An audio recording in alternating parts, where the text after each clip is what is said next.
Okay, hi guys, I am DJ Pandamonium and I'm going to be taking you through a step-by-step tutorial to make a song.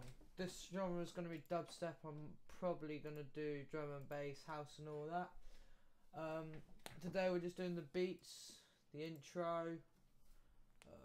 Gonna show you how you can make your own percussive effects, which sound a lot better, a lot more original than the ones you get in sample packs. So some of the ones in sample packs are quite good. Okay, let's get started. Dubstep's usually about 140 BPM. I want you to put everything into a mixer channel. Actually, no, quickly I'll run you through everything I've got. I'm sorry about the quality because I don't have stereo mixer, so I can't record the sounds coming out of my speakers clearly, so I'm having to record them through my mic, but I'll try and figure out a way so I can get it sounding better.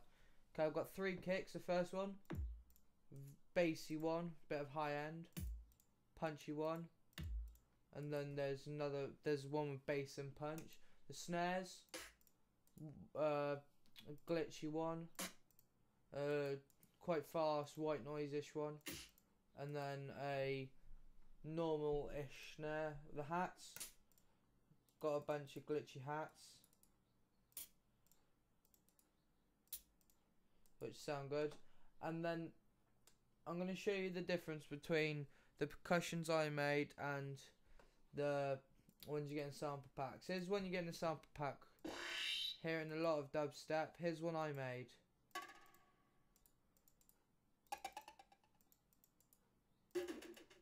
They might not sound right, but their dubstep just doesn't sound right. You probably think, yeah, they sound shit, but personally, I like them. I think they make my music a lot more original.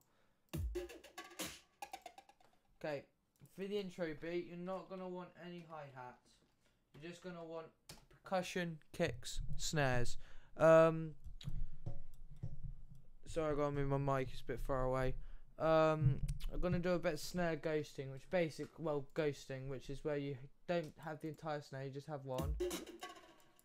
That doesn't.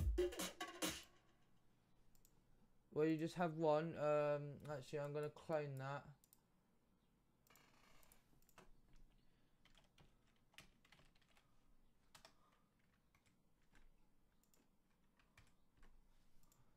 And then I'm gonna bring the volume down a bit to about 50.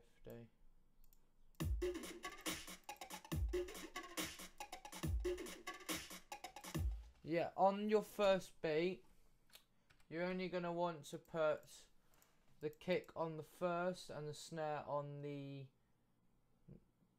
I think that the kick on the first, snare on the 9th.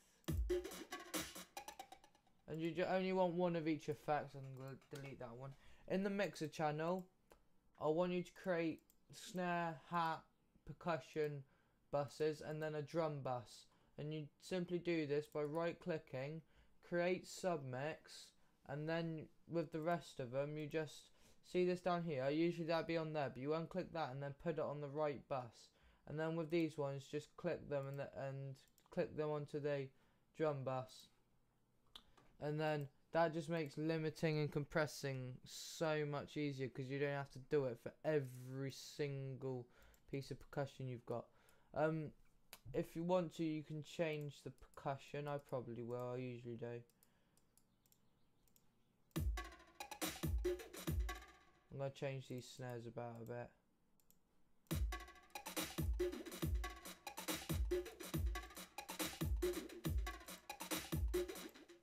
Okay. Change it one more time. We're going to have 4 different beats for the intro.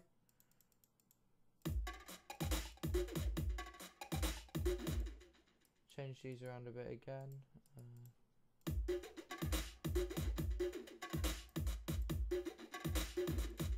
Change the snares.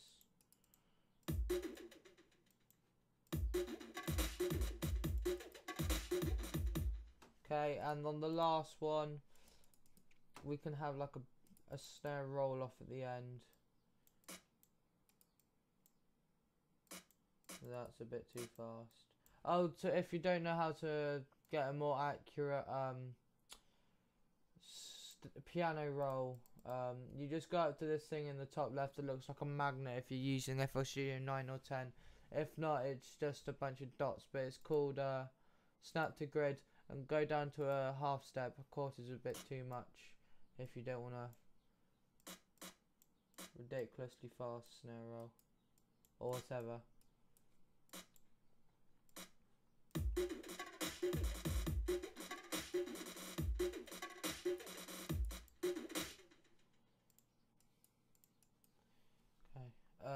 Put another kick there and one there. Okay, now this intro beat without the hats can either go on for 8 or 16 bars.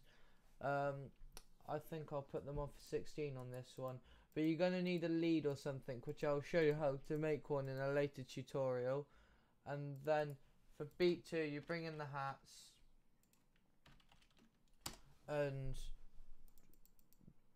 you do another. Don't have exactly the same kicks and all that, because it just gets boring really fast. Okay, with the hats,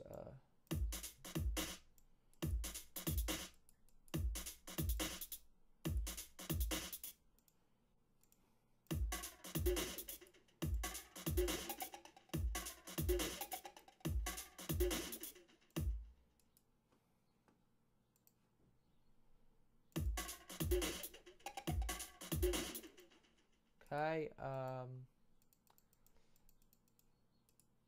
put a different one on. On this one I'm going to change it up a bit and not put it on the first one.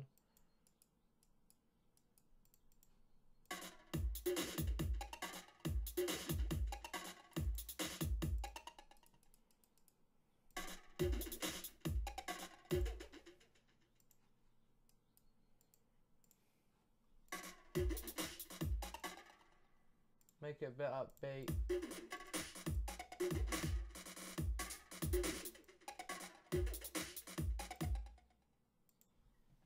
Put it on there again, create a different beat. Change the snares. Do something along those lines.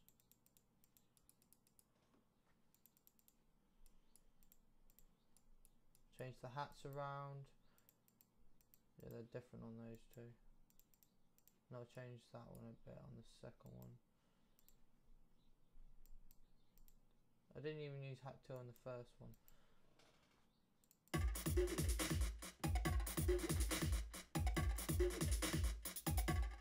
Okay. And on the fourth one, because this is going to be the kick into when the bass comes in.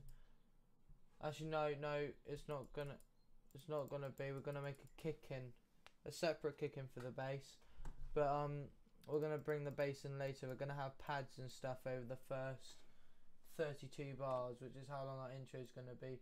But I probably won't do the pads this lesson. This is just gonna be beats and all that. You're gonna want 2 to 4 different beats. If your song's only gonna be about 4 or 5 minutes, then you have about 2 or 3. But if it's gonna, well, have 3 if it's 5 minutes. 4 minutes or left, you only need 2. But if it's over 5 minutes, have 4 to 7 or whatever. Just keep moving, and then you're gonna want about 9, 10 different basses, just to change it up and not make the song, well, not get boring.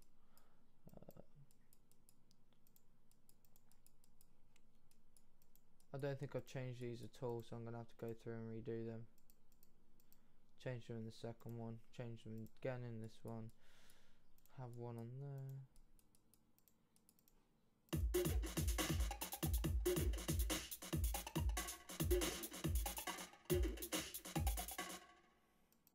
And change them again on this one. And the hats.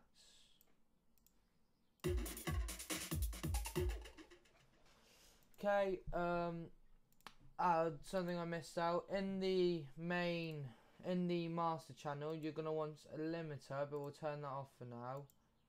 And that always annoys me.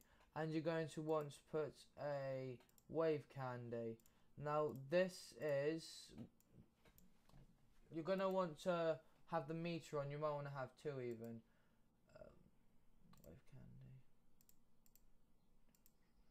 So you're gonna definitely want to have the meter one. You can change it, make it look weird and all that. I sometimes like it, sometimes don't.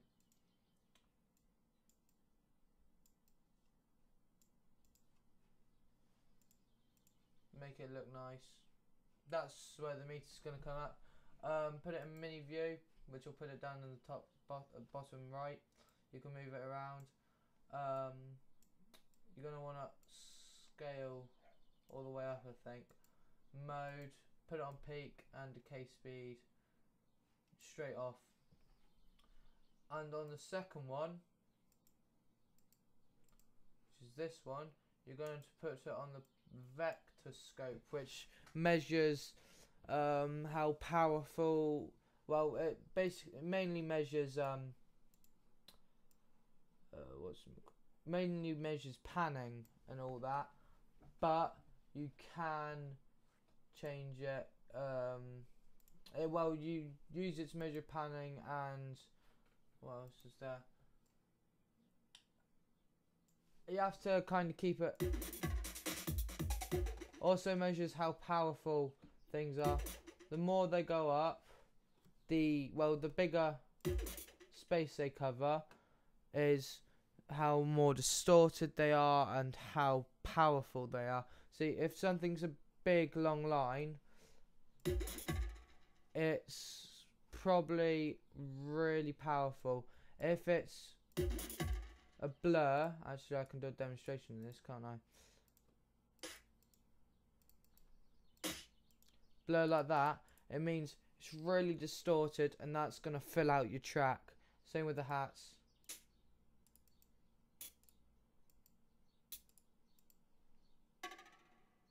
Those are really tight. They just to make movement and all that. Now kicks are the more powerful things. They cover a lot of dB, which is why you need to limit and compress the hell out of them, just so they don't take up too much space. One sec, I just gotta make sure blur behind on both of them, otherwise it gets really confusing. Okay.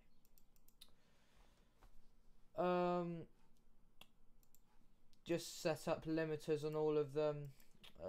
You don't want to use multi-band compressors. If you like them, that's fine, but I hate them personally.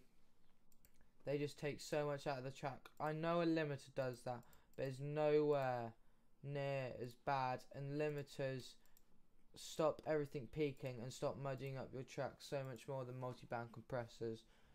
Just so much better. I think that's it for this lesson. Okay. Next lessons, I'll probably do the intro pads and all that next lesson, and then the third lesson there's probably going to be 2 or 3 lessons on basses, because I'm going to show you how to do dirty ones, nice harmonic ones like Icicle. Have a listen. Rezo style basses, have a listen to him, he's really good. Loads of different ones. Okay, it for this lesson. Okay, see ya.